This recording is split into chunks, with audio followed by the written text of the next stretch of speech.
Minecraft's terrain is generated in many different ways, and whether it's spawning the mobs, putting those flowers on the plains, gradually building up through the trees, all of the biomes, even to that biggest stuff, including all of those caves, and not forgetting that all-important pet sheep that you have in your Minecraft house at this very moment.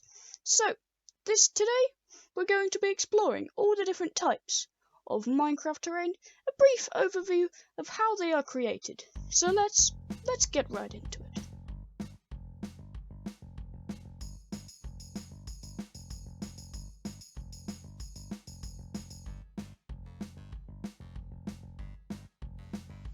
To understand terrain generation, you must first understand the seed of Minecraft, which is a randomly generated series of numbers which dictate how your world is made.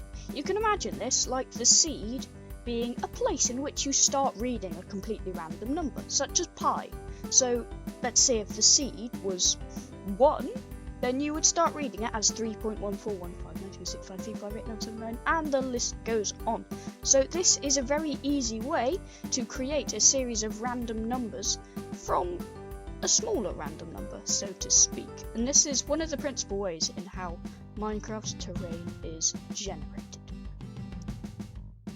There is also the principle of understanding the difference between randomly generated and procedurally generated numbers. So take this like as a dungeon crawler. You've all heard the classic game style, where a randomly generated game would include a starting room, which would be the default starting thing, and then a random room from a selected preset library would be placed on any one of that room's sides. The process would then be repeated until you would get this huge dungeon crawler room, maybe adding a boss room and other sorts of things in between there.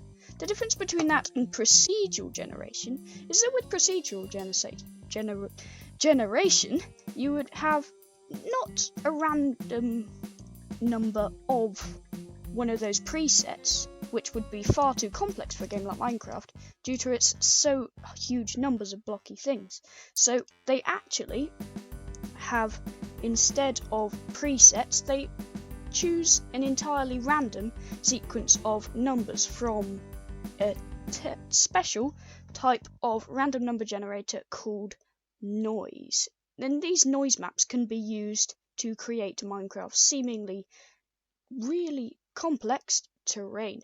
So the special type that Minecraft uses is called Perlin noise. More about that just coming up now. So the way the noise map works is that it creates this sheet of random dots. We won't go through how that works in this video because it's far too complex for my understanding. If you want to find out how that works, go do some research of your own. Don't be that lazy. So as you might have seen, that this noise map looks a bit like a topographical map, which is fancy terminology for a bird's eye view of something for the relief of the land, the levels. So what this game does is actually interpret that as the levels of the land looks like a topographical map would, and then the game will smooth it over to create almost quite realistic terrain. So then it has a big place with loads of terrain, no caves, no biomes, no anything like that. So what you do next is you overlay it with another noise map for creating biomes. So what you do, it's quite hard to explain, but you have one noise map, and then you have another noise map, which is a lot bigger than the other noise map, and then it overlays it so that a few pixels in the large noise map would be the entire map for the smaller one. So these pixels can instead be used instead of being used in relief, they can actually be used in dictating what biome it is. Comparing if it's a black or a white dot, it can be black. It can be different types of biomes, such as black maybe being savanna and then white being plains. So then you could do this for so on, so you can also do things much smaller in the same way, putting in trees and flowers and all of those smaller things such as grass, and then gives it that scale. So there is another way you can do this to create more accurate and interchangeable landscape which can be modified for each biome. So if you imagine it, instead of a noise map from above, it could be a noise map from the side. So you take a slice of Perlin noise, and then a computer could scan it in, like, for example, from bottom left to top right, and it would come across pixels of different varying white and black color. So let's take it like a completely black pixel will be 10 blocks down, but if it's a completely white pixel, it will be 10 blocks up. This creates random terrain if you make it a slice of the earth. So imagine it like a slice of the earth, like it's on your screen right now with Minecraft, and then you can transfer that pixels on the noise map to terrain. You can do this, but how do you get cliffs and overhangs though? Well, you can do the same with shifting side to side. So you repeat the same process, but with shifting sides, and then you can see that you will create a more shifting, maybe more jagged appearance. Adjusting how up or down the white and black can make it hilly or flatter. In fact, this can be controlled by another Perlin noise map that's the one that's making biomes and the larger variation in the world.